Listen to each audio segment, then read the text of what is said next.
नमस्कार, जय हिंद, वंदे मातरम। स्वागत है आपका अपने यूट्यूब चैनल @SYG के फैक्ट पे। दोस्तों, आशा करता हूँ आप शानदार, जबरदस्त, मस्त और स्वस्थ होंगे और अपनी तैयारी में लगे होंगे। दोस्तों, हम लोग देख रहे हैं फिजिक्स के चैप्टर वाइज क्वेश्चन आंसर। तो इस वीडियो में हम लोग देखेंगे दोस्तों आज के इंपॉर्टेंट चैप्टर प्रकाश से रिलेटिव महत्वपूर्ण प्रश्न। तो आप इस वीडियो में पूरे अंत तक बने रहिए और वीडियो अच्छी लगे तो अपने दोस्तों, भाइयों, बहनों सभी में से शेयर कीजिए। दोस्तों, किसी भी लक्ष्य को अचीव करने के लिए प्रत्येक दिन का एक टारगेट फिक्स कीजिए और उस टारगेट को अचीव करने में अपना पूरा दिन लगा दीजिए। कहते हैं दोस्तों, मंजिल ने हौसलों से कहा तेरे बस की बात नहीं है।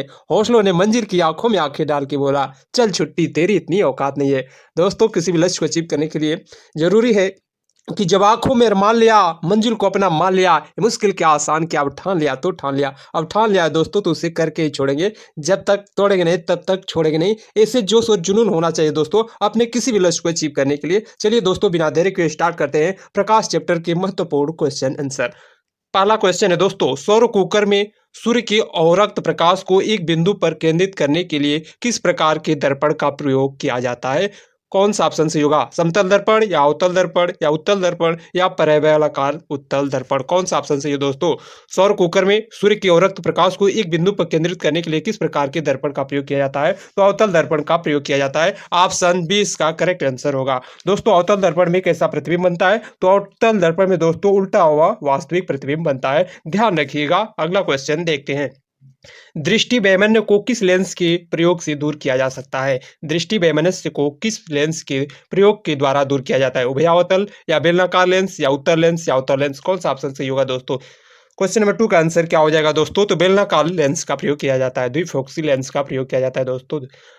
अगला क्वेश्चन देखते हैं दोस्तों। क्वेश्चन नंबर 3 है, गोलाकार दर्पण की परावर्तन सतह के केंद्र को क्या कहते हैं? ये इंपॉर्टेंट क्वेश्चन है दोस्तों, कई बार एग्जाम में पूछा गया है और आने वाले जितने भी एग्जाम है दोस्तों, UP police, Bihar police, Madhya Pradesh police, UP PCS, RO, ARO और दोस्तों रेलवे, बैंक, एसएससी, सारे एग्जामों के लिए ये टॉप सेलेक्टेड क्वेश्चन है, किसी न किसी एग्जाम में पूछे गए हैं। और दोस्तों, ये वीडियो पूरी अंत तक देखिएगा और कमेंट करके सभी क्वेश्चन का आंसर बताते चलिए। दोस्तों, इसका आंसर बताइए। क्वेश्चन नंबर 3 का आंसर क्या होगा कि गोलाकार दर्पण की जो परावर्तन सतह के केंद्र को क्या कहा जाता है? क्या कहा जाता है दोस्तों? वक्रता केंद्र या मुख्य अक्ष या ध्रुव या वक्रता की त्रिज्या, क्या कहा जाता है? क्वेश्चन नंबर 3 का आंसर क्या होगा? तो उसे पोलर कहते हैं, ध्रुव कहते हैं। ऑप्शन सी इसका करेक्ट आंसर होगा। अगला क्वेश्चन है दोस्तों, निम्नलिखित में से किस किरण को प्रकाश संश्लेषण के रूप में सक्रिय विकिरण कहा जाता है? कौन सा ऑप्शन सही होगा दोस्तों? पराबैंगनी प्रकाश या गामा प्रकाश या दृश्यमान प्रकाश या अवरक्त प्रकाश? कौन सा ऑप्शन सही होगा? क्वेश्चन नंबर 4 का आंसर क्या हो जाएगा दोस्तों? क्वेश्चन नंबर 4 का ऑप्शन क्या सही होगा? तो दृश्यमान प्रकाश कहते हैं।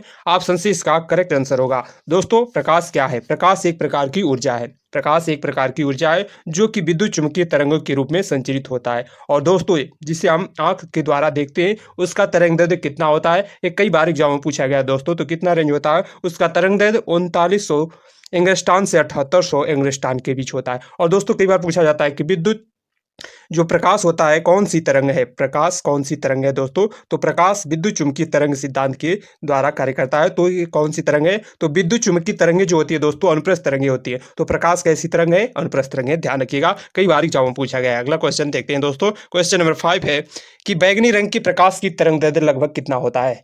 बैंगनी रंग की प्रकाश की तरंग दैर्ध्य लगभग कितना होता है दोस्तों? तो ऑप्शन सी इसका करेक्ट आंसर होगा। 45 mm से दोस्तों 390 nm होता है। ध्यान रखिएगा। क्वेश्चन नंबर 5 का आंसर क्या हो जाएगा? ऑप्शन सी इसका करेक्ट आंसर होगा दोस्तों। ऑप्शन सी इसका करेक्ट आंसर होगा। अगला क्वेश्चन देखते हैं, ऑप्टिकल फाइबर की कार्यप्रणाली का वैज्ञानिक सिद्धांत निम्नलिखित में से कौन है? दोस्तों, कौन सा है? ऑप्टिकल फाइबर की कार्यप्रणाली का वैज्ञानिक सिद्धांत निम्नलिखित में से कौन सा है? तो प्रकाश का पूर्ण आंतरिक परावर्तन के सिद्धांत पर या प्रकाश का पूर्ण आंतरिक अपवर्तन के सिद्धांत पर या प्रकाश का पूर्ण बाह्य परिवर्तन या ऑप्शन डी है दोस्तों प्रकाश का पूर्ण बाह्य अपवर्तन? कौन सा ऑप्शन सही होगा दोस्तों? क्वेश्चन नंबर 6 का आंसर क्या हो जाएगा दोस्तों? क्वेश्चन नंबर 6 का आंसर क्या होगा? तो प्रकाश का पूर्ण आंतरिक परिवर्तन के सिद्धांत पर दोस्तों फाइबर ऑप्टिक्स कार्य करता है। ये क्वेश्चन कई बार एग्जाम में पूछा गया दोस्तों और आने वाले जितने भी एग्जाम है दोस्तों जरूर क्वेश्चन आपको देखने को मिल सकते हैं। तो आप सारे क्वेश्चन को नोट डाउन करते चलिए दोस्तों और इसका पीडीएफ पाने के लिए आप टेलीग्राम लिंक को ज्वाइन कर लीजिए। दोस्तों, प्रकाश क्या होता है? प्रकाश की चाल कितनी होती है दोस्तों? आप इसका आंसर आप कमेंट बॉक्स में लिख के बताइए। प्रकाश का वेग जो है तो वो किसने गणना किया था? तो प्रकाश की वेग की गणना दोस्तों रोमन नामक वैज्ञानिक थे, उसने वेग गणना की थी। 3 × 10⁻8 मीटर पर सेकेंड होता है। वायु व निर्वात में प्रकाश की चाल कितना होता है दोस्तों? तो 3 × 10⁻8 मीटर पर सेकेंड होता है। ध्यान रखिएगा। और दोस्तों प्रकाश को सूर्य से पृथ्वी तक आने में कितना समय लगता है? तो लगभग 8 मिनट 16.6 सेकंड लगता है दोस्तों, ध्यान रखिएगा। ये क्वेश्चन कई बार एग्जाम में पूछा गया है। अगला क्वेश्चन देखते हैं, क्वेश्चन नंबर 7 है दोस्तों कि निम्नलिखित में से किसका पूर्ण अपवर्तनांक 1 के निकटतम होता है? किसका पूर्ण अपवर्तनांक 1 के निकट होता है? क्वेश्चन नंबर 7 का आंसर क्या हो जाएगा दोस्तों? क्वेश्चन नंबर 7 का आंसर क्या होगा दोस्तों? तो वायु में दोस्तों होता है। ऑप्शन सी इसका करेक्ट आंसर होगा, वायु में होता है दोस्तों। अगला क्वेश्चन है, क्वेश्चन नंबर 8 है दोस्तों, निम्नलिखित में से क्या किसी समतल दर्पण द्वारा किसी बिंब के बने प्रतिबिंब की एक विशेषता नहीं है? कौन सा ऑप्शन सही होगा दोस्तों? तो वास्तविक या लंबवत या पार्श्विक उल्टा या आभासी, कौन सा ऑप्शन सही होगा? क्वेश्चन नंबर 8 का आंसर क्या हो जाएगा दोस्तों? तो इसका वास्तविक प्रतिबिंब बनता है दोस्तों, विशेषता नहीं है। ऑप्शन ए इसका करेक्ट आंसर होगा, 8 का दोस्तों आंसर 8 ये होगा। अगला क्वेश्चन देखते हैं दोस्तों, अगला क्वेश्चन क्या है दोस्तों?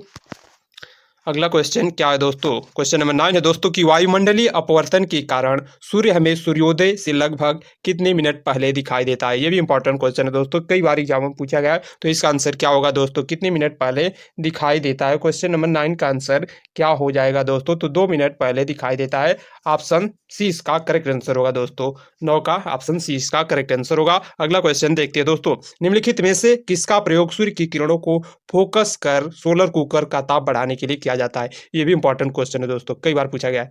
तो उत्तल लेंस का या उत्तल दर्पण का या प्रिज्म का या ऑप्शन डी है दर्पण का, किसका प्रयोग किया जाता है? क्वेश्चन नंबर 10 का आंसर क्या होगा दोस्तों? तो अवतल दर्पण का प्रयोग किया जाता है, अवतल दर्पण का प्रयोग किया जाता है।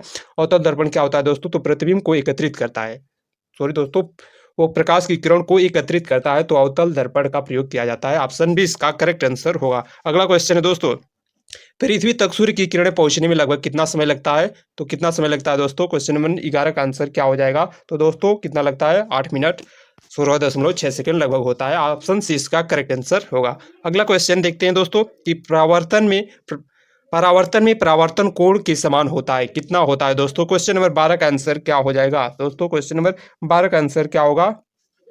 आपतन कोण का 1/4 या आपतन कोण का 2 गुना या आपतन कोण के समान होता है दोस्तों। परावर्तन में परावर्तन कोण आपतन कोण के समान होता है। ऑप्शन सी इसका करेक्ट आंसर होगा दोस्तों, ध्यान रखिएगा। क्वेश्चन नंबर 12 का ऑप्शन सी इसका करेक्ट आंसर होगा। अगला क्वेश्चन है दोस्तों, यदि आप एक समतल दर्पण के सामने खड़े होते हैं तो आपकी छवि ऐसी हो सकती है, कैसी हो सकती है दोस्तों? छोटी व अधोशोषित शीर्षित या ऑप्शन बी है दोस्तों विशाल या ऊर्ध्व शीर्ष, ऑप्शन सी है समान आकार किंतु पार्श्वता अर्धोशीर्षित, और ऑप्शन डी है दोस्तों समान आकार किंतु अधोशीर्षी। कौन सा ऑप्शन सही होगा दोस्तों? क्वेश्चन नंबर 13 का आंसर बताइए, कौन सा ऑप्शन सही होगा दोस्तों? तो समान आकार किंतु पार्श्व अधोशीर्षी होगा, ऑप्शन सी इसका करेक्ट आंसर होगा। क्वेश्चन नंबर 13 का आंसर क्या हो जाएगा दोस्तों? ऑप्शन सी इसका करेक्ट आंसर होगा। दोस्तों समतल दर्पण में दोस्तों क्या होता है? तो समतल दर्पण किसी वस्तु का प्रतिबिंब क्या करता है? तो दर्पण के पीछे उतनी ही दूरी पर बनाता है जितनी दूरी पर कोई वस्तु रखी जाती है। ध्यान रखिएगा दोस्तों कि समतल दर्पण में यदि कोई वस्तु दर्पण के पीछे उतनी दूरी पर बनाता है जितनी दूरी पर वह वस्तु दर्पण के सामने रखी होती है, और उसका प्रतिबिंब कैसा बनता है? तो प्रतिबिंब काल्पनिक बनता है, वस्तु के बराबर बनता है और पार्श्विक उल्टा बनता है, लेटरली इनवर्स बनता है दोस्तों, ध्यान रखिएगा। अगर मान लीजिए दोस्तों कि यदि समतल दर्पण है, यदि कोई व्यक्ति भी वेग से दर्पण की ओर जा रहा है, चल रहा है, तो उस दर्पण का प्रतिबिंब कितना वेग से दिखाएगा दोस्तों? तो प्रतिबिंब 2v चाल से आता हुआ प्रतीत होगा। ये ध्यान रखिएगा, कई बार क्वेश्चन बनाए दोस्तों। अगला क्वेश्चन देखते हैं, क्वेश्चन नंबर 14 है दोस्तों कि इंद्रधनुष के रंग में भीग ब्योर प्राप्त करने के लिए श्वेत प्रकाश को एक प्रकाशित उपकरण के माध्यम से गुजारना पड़ता है, क्या कहलाता है?